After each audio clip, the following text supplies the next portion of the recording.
दिल दीवाना हो गए, सपना पुराना हो गए, तोरी चलती जवानी निशाना हो गए।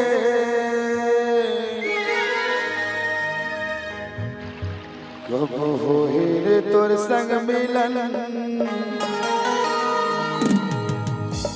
मीठी बोली बहाना हो गए।